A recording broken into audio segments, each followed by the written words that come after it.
Hey everyone, in this video we are going to go over data visualization using one of my favorite tools, specifically for statistics, but this will oftentimes be helpful even in Algebra 2 and sometimes pre-calc. So basically data visualization, the word is pretty straightforward. All it is different tools and techniques to visualize your data. This is actually a super useful skill to learn, especially as you go on to get really any sort of job that's going to be dealing with any sort of finance, definitely any sort of like statistics, even marketing, advertising. Knowing these tools is really, really helpful.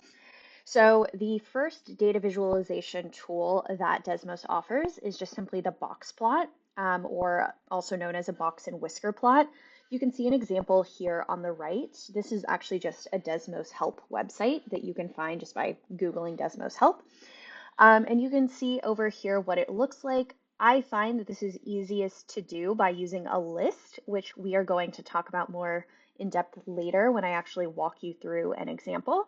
But yeah, you can see over here, this is the function that you use. You just type in box plot, and then this L1 here, this just stands for your first list of data. So you can see how they did it. They did this using a table. I do it a little differently, which again, we'll get into in more depth later, but just so you can kind of see the basic notation of how to get this on Desmos, you just type in box plot, parentheses, and then you put whatever you titled your list in the parentheses, and then it will automatically show you your data over on the right. So that's the first one they offer. The second one they offer is the dot plot, which again, you can see over here on the right. In order to get it to do a dot plot, all you do is type in dot plot, and it's basically the same thing. In parentheses, you're going to put the name of your list, which in this case, they just called it L. This is typically the format that I use for my list. You'll see up there, it's just L equals, and then those open, I think those are open brackets, and then just your list of data.